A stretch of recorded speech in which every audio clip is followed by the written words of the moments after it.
Hello everyone, my name is Laura Wallen, and today I'm going to give you a quick overview of what my media ecology paper was about, and then I'm going to go over the article that I found really interesting. With that said, my paper was on the psychological effects of print on oral cultures, a synthesis of Walter Ong and Marshall McLuhan's perspectives. In communication studies, the changes introduced by technologies in oral cultures are centered on the effect of writing, but the profound shifts from sound to visual space found in print are rarely discussed. I found that the reason this has not been covered in detail is because literacy intertwines both writing and print, leaving those subtle differences difficult to identify. My thesis was aimed to understand the psychological effects of print on oral cultures, and I quickly realized that the literature on the topic is just based on subjective facts. And so without a time machine to take us back to oral cultures and how they were affected by print, we just have to rely on the two most prominent media ecology theorists. And so I analyzed McLuhan's 1944 Understanding Media, the Extensions of Man book. It was just a couple of chapters, and also Ong's Orality and Literacy book. After synthesizing the information, I was able to identify 4 different themes. And first one is visual stress, second, language limitations, number 3, suppression of emotion and senses, and number 4, individualistic behavior. For the first topic, both McLuhan and Ong seem to agree on the effective impact of visual stress, which originated from the composition of printed books as well as typographic design. This was often referenced as calligraphic control or iconographic drive, and even ornamental-like fonts that turned into graphic art and advertising display for the eye. Repeatable visual statements also allowed for the creation of complicated and uncomplicated displays like diagrams and charts. Despite the fact that print upgraded the visual faculty from manuscripts, it created what we can call visual pollution not appropriated for sound. The second theme relating to the psychological impact of print on oral cultures was referenced by both theories as the correctness of language. Ong suggested that print established true and pure language just as much as corrupt language with the production of dictionaries. Then McLuhan called these new norms correct spelling and syntax versus colloquial language, namely humor, slang, and dramatic figure.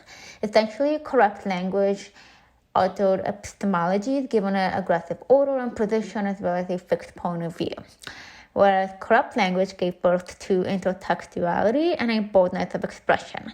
The problem with this is that for oral cultures, it created some sort of dissociation and having to shift their communication in different settings to a more formal and more restricted experience, making personal memory inadequate. The illusion of perspective was gone, and also there was no commentary nor involvement.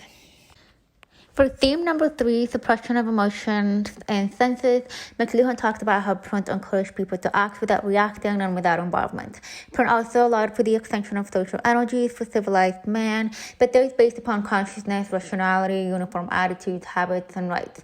The problem with that was that it created the separation of senses from sound, touch, and taste, and then as people detached from their sense life, so did their thoughts and feelings, making them less context-oriented. McLuhan also noted that suppression of senses and emotion hindered ethical integrity because as people chose to act without reacting, they became disinterested in the present moment. Ong echoed similar accounts, but he was more focused on the self-awareness aspect of it, and which propagated from site dominance and then eventually led to self-containment. It is quite obvious that less emotional involvement brought forth individualistic behavior, which is theme number 4. And that's because silent and unfiltered reading became the new standard with the printed book. And to put things into perspective, in manuscript culture, reading tended to be a social activity, one person reading to others in a group. For this particular theme, McLuhan and Ong had different perspectives when it came to space. McLuhan said that such disintegration triggered social organization and things like nationalism. In contrast, Ong focused on the space aspect of individualism in relation to ownership of works, acting as shared property, providing closure and a sense of physical completeness. Ong also suggested this nature of independence afforded management of knowledge, but created limited mental space. So it is interesting how McLuhan viewed the effects of print pertaining to space as the impression of a separate citizen in society, whereas Ang regarded this as the underpinnings of physical finality. Either way, print caused the fragmentation of experience.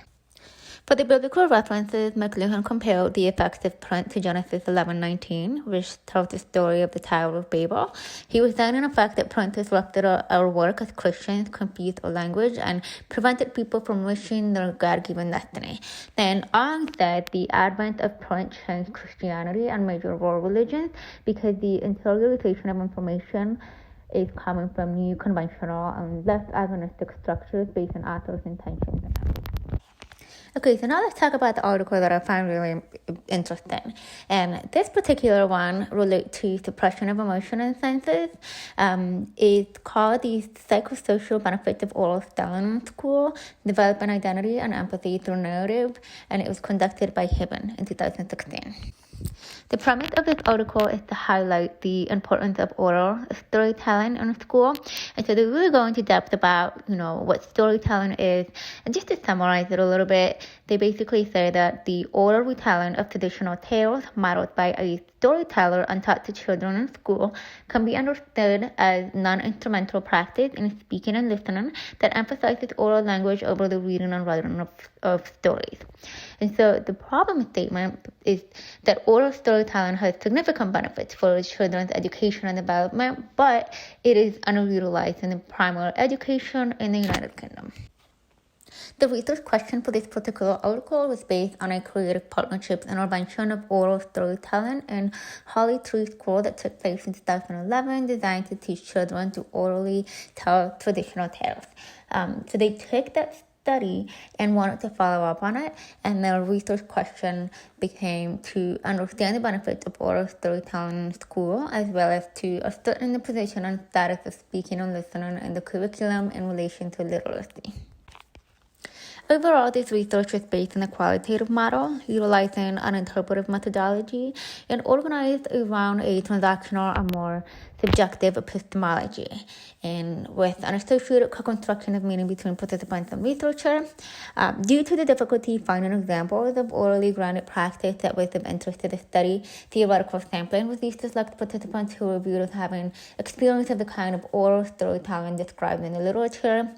Then for the data collection, the researcher selected a case study school where an oral storytelling intervention was being undertaken.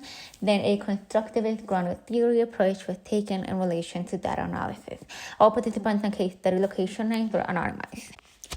The outcomes of the study provided 5 different conceptual areas of socio-emotional effects and benefits, which highlight how oral storytelling can enable children to become more self-confident, represent and understand themselves, understand others through intrapsychological and interpsychological processes, and work collaboratively with others.